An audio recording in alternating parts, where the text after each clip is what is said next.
앞서도 말씀을 드렸습니다만 사람은 처음부터 벌거벗은 자로 살도록 창조되었습니다.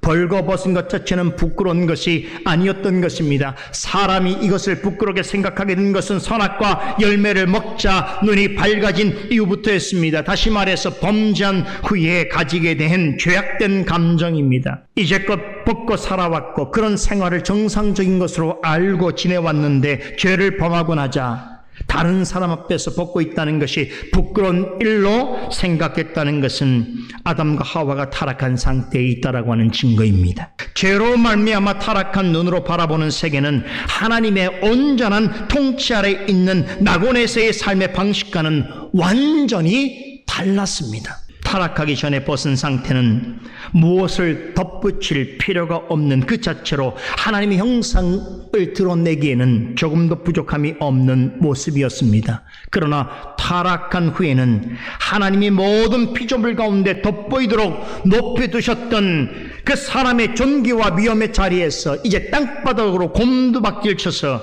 부끄럽고 비참한 자의 상태에 있게 되었습니다. 이런 모습을 적나라하게 드러내는 모습이 되었던 것입니다. 이처럼 죄에 가담하기 이전에 벗은 것과 이후에 벌거벗음은 전혀 다른 의미를 가집니다. 그런데 하나님의 음성을 들은 아담은 그저 자신이 벌거벗고 있는 것 때문에 숨어 있었다는 식으로 답합니다. 불행하게도 그는 자신이 아내와 함께 행한 일이 얼마나 큰 죄인지 아직도 깨닫지 못하고 있습니다. 만일 그것을 깨달았다면 내가 벗었으므로 두려워 숨었습니다 라고 말하기 전에 하나님, 나의 범죄로 인하여 크게 두려워하고 있습니다. 그 때문에 숨었습니다 라고 고백하며 오 하나님, 가련한 나와 아내를 용서하여 주옵소서 라고 말했어야 했습니다. 그렇지요. 그러나 아담은 자신의 범죄 사실을 시인하기는커녕 마치 하나님이 나를 찾지 않는다면 숨을 필요가 없다는 식으로 답하고 있습니다. 이 답변을 할 때 자신을 찾으시는 하나님의 음성을 듣게 된 이상 더는 숨을 수 없지만 잘못에 대한 책임을 물으신다면 나 혼자 질 수 없다는 생각을 이미 하고 있었을지도 모르겠습니다. 아담은 이때부터 자신의 잘못을 모면할 어떤 핑곗거리를 찾고 있었음이 분명합니다. 제가 지금부터 이 추정이 사실이라고 하는 것을 말씀을 통하여 해명해 드리겠습니다. 아담의 답변에 하나님께서 다시 이같이 물으십니다. 11절입니다. 누가 너의 벗었음을 내게 고하였느냐? 내가 너더러 먹지 말라 명한 그 나무 실과를 내가 먹었느냐라고 물으십니다. 다시지만 물으시는 거예요. 하나님은 아담에게 누가 너의 벗었음을 내게 고하였느냐고 하셨습니다. 이 말씀은 아담에게 하시는 질문 같지만 사실은 그를 책망하시는 말씀입니다. 이런 뜻입니다. 아담아, 네가 벗고 있다는 것은 그것이 무슨 문제이냐? 내가 벗고 있는 것 때문에 내가 너를 찾았더냐? 이제껏 벗고 살아왔고 그것을 당연한 일로 여겼는데 어찌 그것을 정상적인 일이 아닌 것처럼 말하고 있느냐? 대체 내가 벗고 있다는 것을 누가 내게 알려주었느냐라고 책망하시는 것입니다. 두 사람이 벗은 것을 부끄러워 수치스럽게 생각한다는 것은 그들이 범죄했기 때문입니다. 하나님이 그들에게 부끄러움을 가져다 준 것이 아닙니다. 뱀이 유혹한 것은 사실이지만 하나님의 법을 거부하고 언약을 깨뜨리고 불순종하여 죄를 범한 것은 그들 자신입니다. 하나님은 이 사실을 아담에게 깨우쳐 주시기 위해 내가 너더러 먹지 말라 명한 그 나무 실과를 내가 먹었느냐라고 직접적으로 말씀하셨습니다. 이 말씀으로 범죄한 아담의 가려진 위선과 교만의 가면을 한꺼번에 벗기셨습니다. 지금 아담이 하나님 앞에서 느끼는 두려움은 단지 벌거벗고 있기 때문이 아니라는 것입니다. 그가 느끼는 두려움과 수치심은 바로 하나님 앞에서 죄를 범했기 때문이라는 것입니다. 이게 하나님의 진단인 거예요. 그런데도 아담은 자신이 범한 죄의 심각성은 생각지 않고 두려움과 도피의 원인을 다른 무엇에서 찾으려고 하고 있습니다. 그의 모습을 보면 정말 철없고 안타깝기 그지없습니다. 이것은 마치 예를 들면 당장 죽어도 이상하지 않는 그런 정도로 심각한 질병에 걸려있는 사람이 약국을 돌아다니면서 해열제나 소화제를 찾는 거하고 비슷한 것이에요. 아담이 자신의 상태가 어떠한지 깨닫지 못하고 핑계를 대려 하자 그가 하나님의 명령을 어기고 선악과 열매를 먹은 이를 직접 언급하셨습니다. 그제서야 아담은 자신의 본심을 드러내며 어처구니 없는 답변을 합니다. 자신이 선악과를 먹은 열매를 먹은 이유를 뭐라고 말합니까? 하나님이 주셔서 나와 함께 하신 여자 그가 그 나무 실과를 내게 주므로 내가 먹었나이다 라고 답합니다. 하나님께서 팩트를 말씀하신 이상 자신이 먹지 않았다라고 거짓말은 할 수 없잖아요. 자신이 먹은 사실은 부정할 수 없는데 그럼 다음 이야기는 어떻게 진행되어야 됩니까? 내가 먹긴 먹었지만 내가 원해서 먹었다라기보다는 내가 하고 싶었던 일이라기보다는 핑계거리를 생각해야 되잖아요. 그러니까 무엇을 생각하게 된 것입니까? 자신에게 선악과 열매를 가져다 준 아내를 생각하게 된 것이고 자신의 모든 행동의 책임을 그에게 돌리려고 하는 것입니다.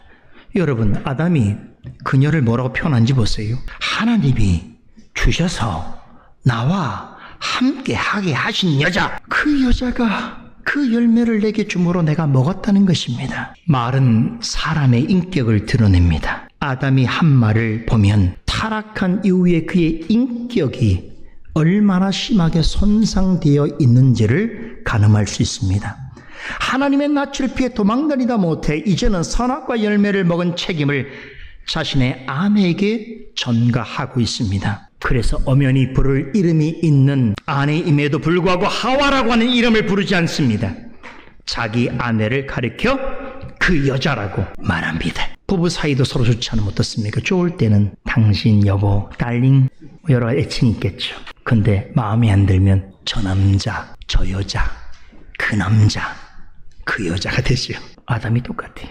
자기의 죄를 모면하고 핑계를 대야 하는 대상으로 삼아야 하기 때문에 하와를 가리켜서 그 여자라고 말합니다. 아담 말대로 하나님이 짝지어주신 그 여자가 주어서 먹은 것은 사실입니다. 그렇기 때문에 그는 더 억울해할 수 있습니다만 설령 뱀이나 하와가 유혹을 했다고 하더라도 아담은 그것을 먹지 않을 수 있는 지식과 의지가 충분히 있었습니다. 꼭 먹어야 할 이유가 없었습니다. 또 정확하게 말하자면 그는 그 말은 먹지 않았어야 했습니다. 자신이 하나님께 받은 특별한 지위와 특권과 사명을 생각하면 더욱 그랬어야만 했습니다. 그는 하나님을 대신하여 피조 세계를 다스리는 통치자요, 인류의 대표자요, 아내의 머리이며 에덴 동산을 경작하고 지키는 사명을 맡은 왕이요, 제사장이었습니다. 그리고 아내와 생명이 있는 것들에게 하나님의 뜻을 전하고 가르치는 선지자요, 선생이었습니다. 그런데 아담은 이 모든 일에 다 실패했습니다. 아담에 대해서 가졌던 마지막 기대는, 우리의 기대는 지난주에 살펴봤던 창세기 3장 16절 하반절의 이 한 말씀, 여자가 그 실과를 따먹고 자기와 함께 한 남편에게 주매 그도 먹은지라라고 하는 이 한 문장으로 완전히 끝장나버리고 말았습니다. 창세기 기자는 하와가 열매를 내밀 때 아담이 한치의 망설임도 없이 받아 먹었다라고 전합니다. 하와야 뱀이 유혹을 했다고 하지만 아담은 뱀의 유혹을 직접 받지도 않았습니다. 그런데도 하와에게 한마디 질책도 하지 않습니다. 그랬던 그가 이제 와서 선악과 열매를 먹은 책임을 아내에게 돌리려고 하는 것은 너무나 좀스럽고 남자답지 않은 모습인 것입니다. 그렇지요. 여러분, 이토록 대단한 사람이 이렇게 변한 거예요. 이게 죄예요. 죄가 사람을 이렇게 만드는 것이에요. 이보다 더 충격적인 사실이 있습니다. 아담이 자신이 범한 죄의 책임을 최종적으로 돌리고자 하는 대상이 따로 있습니다. 누구겠습니까? 바로 하나님입니다. 하나님이 주셔서 나와 함께 하신 여자라고 하는 말에서 강조점은 사실 여자가 아니라 그런 여자를 아내로 준 하나님입니다. 아담이 하고 싶은 말은 이것입니다. 하나님이 그런 여자를 주지 않았다면 내가 먹지 않았을 텐데요. 하나님이 준 그 여자 때문에 죄를 범하게 된 것이 아닙니까? 하나님이 하필 그런 여자를 만들어서 나의 아내로 삼게 해주시고 나와 한 몸이 되게 해주셨는데 그런 여자가 나한테 먹으라고 하는 것을 내가 먹지 않을 수 있었겠습니까? 라고 말하는 것입니다. 아담은 자신의 잘못을 교묘히 숨기려 하고 하와에게 책임을 미려 했을 뿐만 아니라 최종적으로 그 책임을 누구에게 돌리려고 합니까? 하나님에게 돌리려고 하는 거예요. 야, 이게 죄의 극단에 간 사람들의 모습이에요. 그런데 그 사람이 아담이었다는 것은 충격이죠. 더 놀라운 충격은 우리가 다음 시간에 살펴볼 내용인데요. 지금 아담이 하나님께 자신의 논리를 펴고 있는 이 모습은 뱀이 하나님께 항변한 모습과 거의 닮아 있습니다. 모든 피조물 중에서 최고의 존재로서 하나님 형상을 지녔던 그 존귀하고 탁월했던 아담이 뱀을 닮은 자가 되었던 것입니다. 여러분, 죄가 이렇게 무서운 것입니다. 아담과 뱀의 모습은 하와에게서도 똑같이 발견됩니다. 아담과의 대화를 마친 하나님께서는 이번에는 하와에게 내가 어찌하여 이렇게 하였느냐라고 물으십니다. 그러자 그녀는 뭐라고 답하죠? 이번에 뱀이 나를 꿰물어 내가 먹었나이다라고 답합니다. 하와 역시 부창부수라고 남편이 하던 대로 자신의 잘못을 인정하기는커녕 오히려 남편이 하는 짓을 보니 남편은 자신에게 책임을 돌렸으니 나는 누구에게 책임을 돌리면 되겠다? 자신을 유혹한 뱀에게 책임을 돌리면 되겠다라고 하는 논리를 갖습니다. 이제야 뱀이 자신을 미혹하였노라고 말하지만 우리는 이 말이 얼마나 새빨간 거짓말인지를 잘 압니다. 우리는 지난주에 본문 말씀을 통해서 여러분 뱀과 하와의 관계가 어떠했는지를 충분히 살펴보았습니다. 뱀의 미혹은 어느 날 갑자기 우발적으로 이루어진 것이 아니었지요. 오랜 기간 동안 하와는 뱀과 친밀한 관계를 유지했습니다. 뱀이 사람의 말을 한다는 것 자체가 매우 이상한 일임에도 하와는 그것을 매우 재밌어 했고 뱀의 외양과 성격에 호감을 가졌으며 뱀과 대화 나누기를 즐거워했습니다. 뱀과 사귀는 중에 하나님의 말씀에 대한 의심은 더욱더 구체화되었습니다. 나중에는 말씀의 자기 해석화를 시도했습니다. 하나님의 말씀을 자기 방식대로 이해하였습니다. 그러는 과정에서 그녀는 하나님의 뜻과 반대되는 자리에 서게 되었고 마침내 자신의 생각과 의지로 선악과 열매를 먹게 되었습니다. 그녀를 시험한 것은 뱀이지만 넘어진 것은 그녀 자신입니다.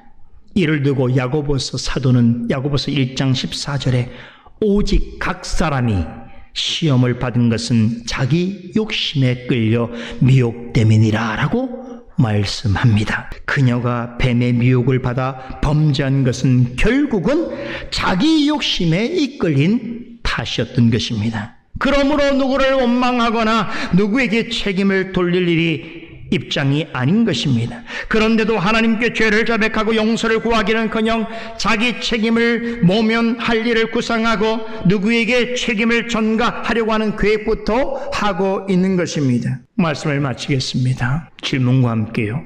여러분, 그러면 우리는 어떻습니까? 우리에게는 아담과 하와의 모습이 없습니까? 범죄하였을 때 이들처럼 행동한 적은 없습니까? 마귀의 유혹과 시험을 받지 않습니까? 마귀의 시험에 동조하여 그의 편에 선 적은 없습니까? 말씀을 듣고도 불순종한 적은 없습니까? 우리 안에는 죄의 적극성과 지향성이 없습니까? 그들과 같은 어리석음과 교만과 위선의 모습은 우리 안에는 없습니까? 어떻습니까? 우리 안에도 그들이 가졌던 불신앙이 자리하고 있습니다. 왜 그렇습니까? 우리는 인류의 조상인 이들의 원죄적 성품을 따라 태어났기 때문입니다. 그러나 우리에게는 그들과 확실한 다른 점이 있습니다. 다음 시간에 살펴볼 창세기 3장 15절 말씀을 통해서 확인해 보도록 하겠습니다. 기도합니다.